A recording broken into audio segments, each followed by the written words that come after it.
I say, Granny, what do you mean? He said, those Benin people you see was control majority of the West. All this, our Nigeria, Cameroon, many countries in Africa. He said they were so powerful in their time. Nobody could challenge them. Nobody could dare them. Not Russia, not China. There was nothing like China, except not to talk of Japan. Not even European or the Portuguese. They treat Benin with respect. They say these Benin people then believe that their blood was not ordinary, that it is the blood of the gods that run in their vein. He said, but something happened. They decided to build an estate for themselves. An estate that will be made for only the blue-blooded individuals, members of the royal family. The idea was to create a similar like the Kemite of Egypt. An empire where the royal blood will be preserved. Thanks for clicking on this channel. Please subscribe to FO's blog history and click on the notification button so that whenever we upload a new video you will be notified. The ancient Benin Empire remains a nightmare to Biafra, Ipob, or Unite Igbo now. Nothing worries Igbo agitators more than the achievement of ancient Benin Empire. This achievement of Benin Empire is constantly present in the consciousness of these people whom these Igbo agitators are trying to annex into their Biafra. Whenever these Biafra agitators visit these people, they will remind them that they migrated from Benin Kingdom, hence they are with the Benin people. Please listen to what one of the agitators, Ona Ejiofor, wrote, and it reads: Despite the good-natured advice to leave Benin issues to the Edo, it is clear that the problem of Igbo disunity cannot be tackled without dismantling the legitimacy of Benin claims to Igbo territories.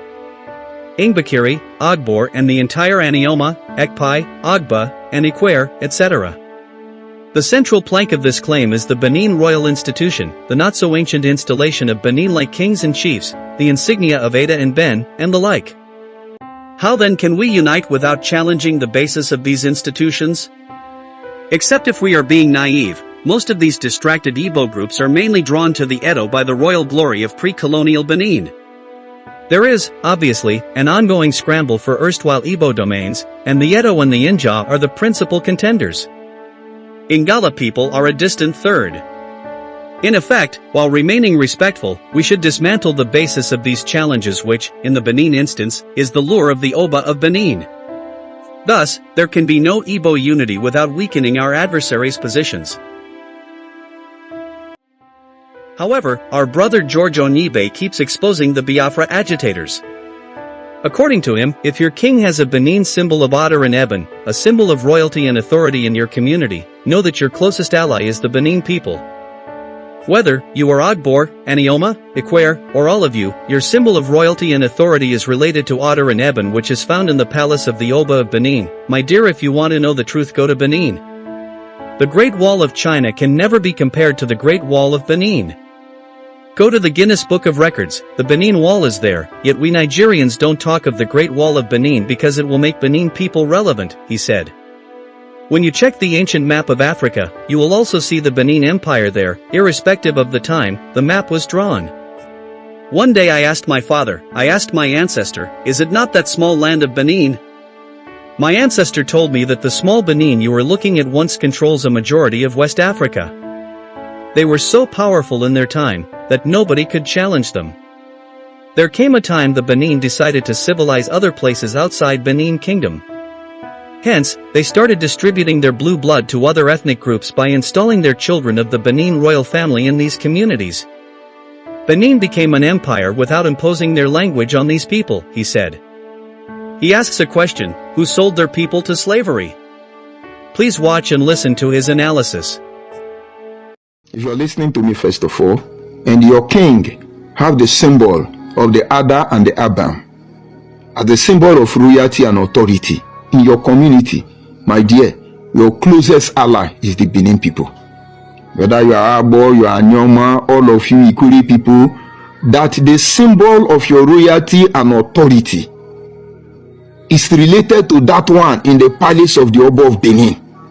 My dear, if you want to know the truth, go to Benin. the Benin Empire. If you look at the history of the Benin people, you talk about the Great War of China.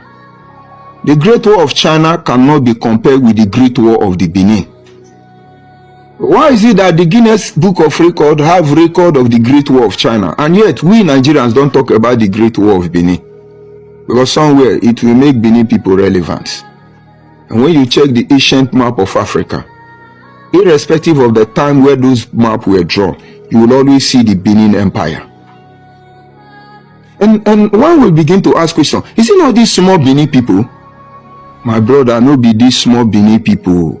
Something happened that we have not been talking about. And then I asked my father, I asked my ancestors, these Benin people, not be this small land then they occupy? Because I don't understand. Are they the same Benin on that map of Africa, that Benin Empire? Because we used to have places like the Zamfara Empire, the Benin Empire, the Zulu Empire, the Ethiopian Empire, to mention but a few. But I'm talking about the Benin people. One of the main three among the three I want to review to you. Just criminal-minded individual will not comprehend it. And one day, one of my ancestors told me, he said, you see those Benin people, they were cut off along the timeline. I say, Granny, what do you mean? He said, those Benin people you see was controlled. Majority of the West, all this our Nigeria, Cameroon, many countries in Africa.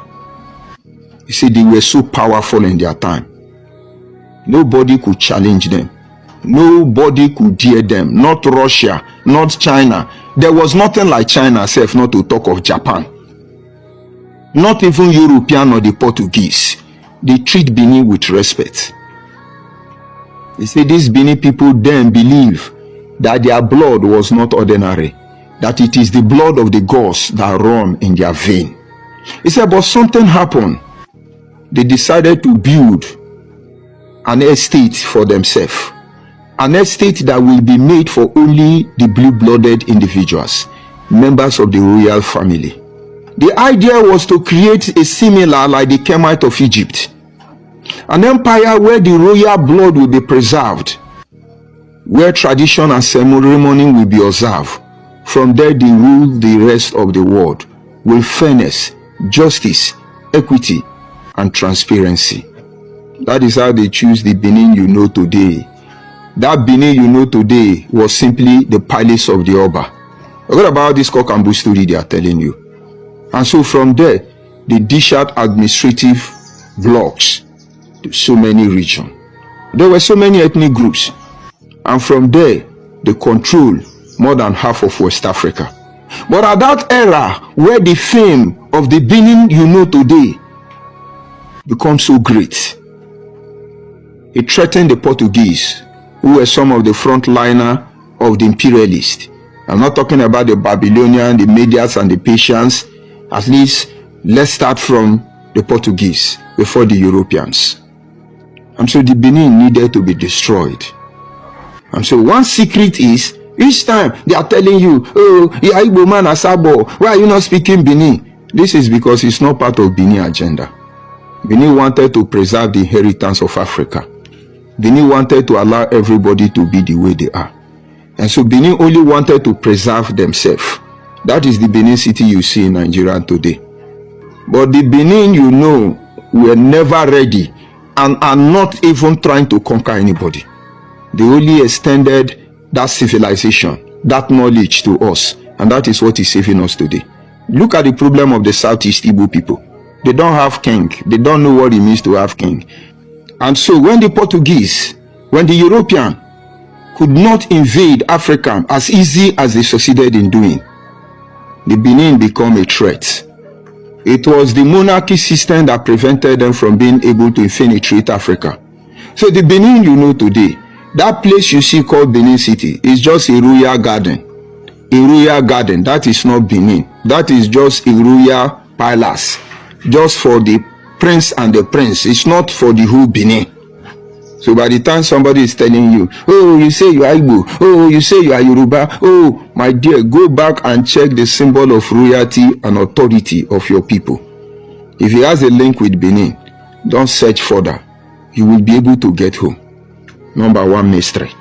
So the Benin, as you see, that small place that they geographically, how do I put it so that you understand? They mapocatically, they draw map and tiny Benin like it's 3 square meters. It's a lie. They won't tell you that only Edo and Delta State is bigger than the whole of the old Eastern region. But in your mind, oh, is it not that Benin? When you follow Ring Road, you come out Sakoba, and then you hit Okada town, and then you enter Ondo State. That is not Benin. Those are concocted man. It's like when somebody is telling you that Europe is bigger than Lagos. Yes, Europe is very big. So what we are telling you is subject to verification. Go and ask question. And my grandparents told me, he said those Benin people were cut off in that era. You notice, if you are a student of history, when Ovaromi Obaise was arrested, the first thing he did was to cry out for betrayal, because they would not have been able to hold him down. And I remember his last word. He simply said, now the pot of corn has been tumbleaded. Mother hen and her children can go and rejoice. He was not saying it to any other person. He was saying it to those who are supposed to protect him but betrayed him. Go and ask Osasaku. And so today, Benin people became quiet. They moved into their cocoon. They've not been saying anything. And those who, by virtue, discover that these people are the key to unlocking the whole process, they descend on Benin people. I beg you, Yoruba, come on hand for Benin matter. Allow Igbo people to come out so that we address it very well. Because Igbo people are the one who is dragging Benin out. And they want to use Lagos now to hit you and Benin head. By the time we will start this thing, mark my word, half of Lagosian will tell you that they are Benin descendants. And that time, the only thing you can do is the Wazobia now will team up. And so, Yoruba is playing one-sided. Hausa is trying to maintain their part. Igbo is fighting to still collect their lion's share. I just want to tell you 3 things about Benin. And that is the purpose of this broadcast. So that those of you should be able to know where you are coming from. That is when you can remain focused where you are going to. Number 2, the Benin people you see today are one of the exclusive Africans who refuse to participate in slave trade. You know, when we talk about slave trade, Igbo people will be proud of Igbo landing. Some Igbo people who were sold of slave in Caribbean, in America, when they got to there, they said they will never be slave and they drowned themselves. Igbo people are very proud of it.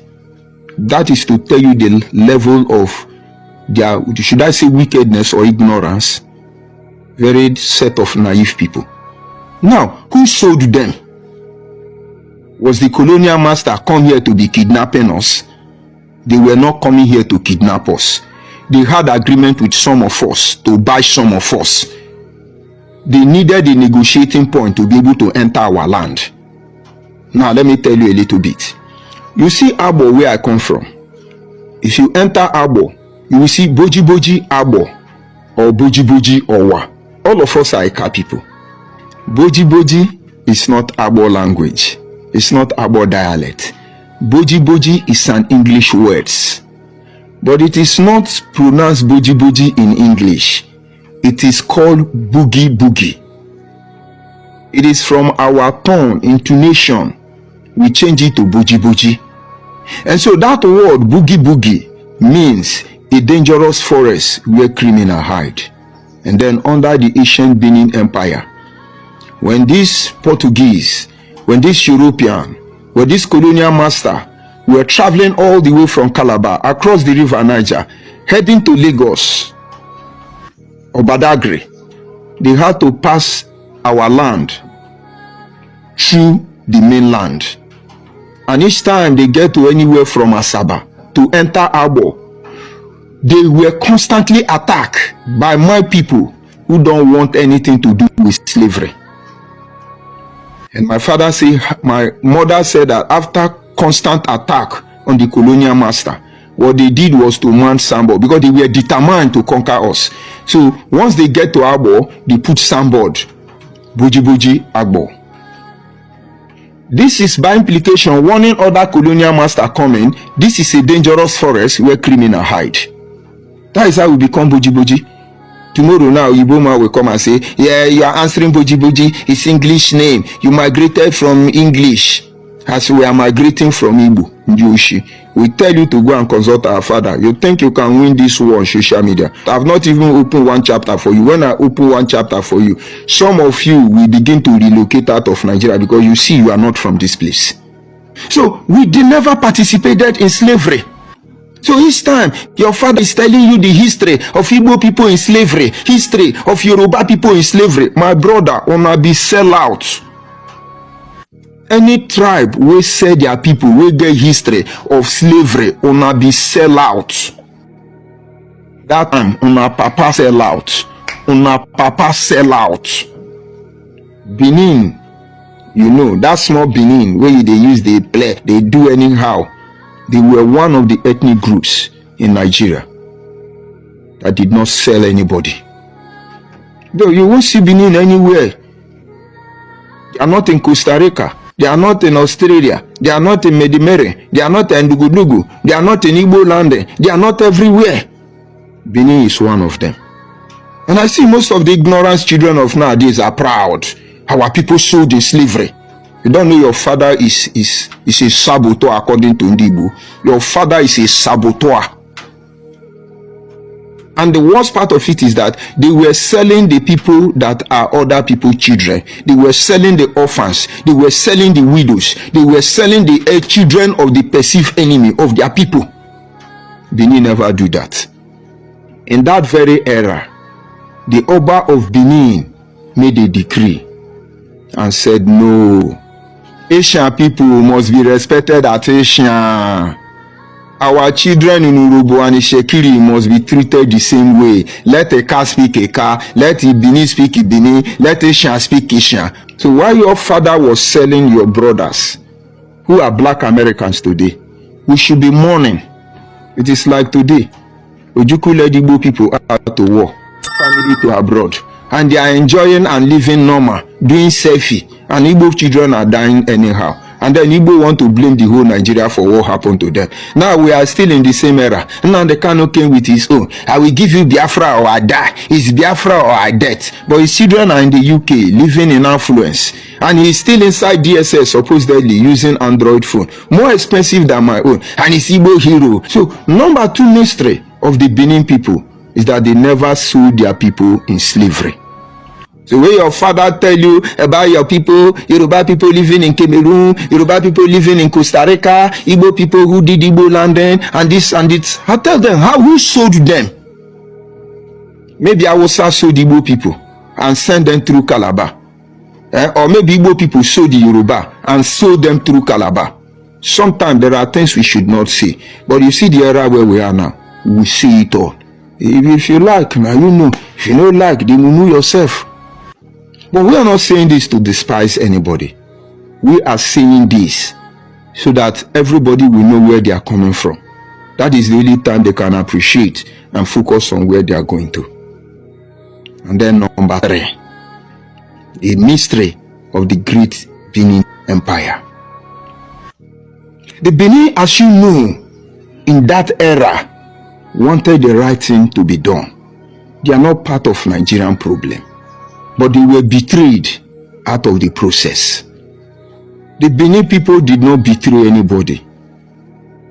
They did not participate in destroying anybody.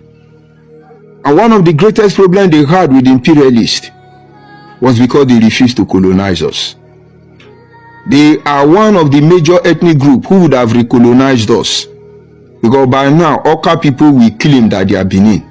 Because Oka people, Ehiala people, all of you in Anambra would have been recolonized. Obi of Onitsha would have done that well. All of you in Enugu, you would have been recolonized. I know Ovaromi Obaisi was messed up, but he died with dignity even to the last moment. And so today, these people who have the power, these people who have the civilization, these people who have the jujulization, did you hear that? They have the jujulization to remove your brain and pour cement there, not even coconut water. They did not do that. All of a sudden, they are now your problem. Benin do this one, Benin no do this one, Benin do this one. And some of you Shan people, you want them to mesmerize you. They will tell you about Ogiso dynasty. Oh, after Ogiso dynasty, Igodomi dynasty, and then Akatami Gada dynasty, and then you have Iri dynasty, and then Igbo people gave birth to Igodomi Godo, and no get sense. And now understand, if you are a normal person, if you are a Ikuri person, if in your palace your king still use the Abe and the Adan as a symbol of royalty and authority in their palace, my brother, no follow cause Benin people. They didn't sell their people. They didn't sell anybody. That is their problem or the challenge they have with the colonial master.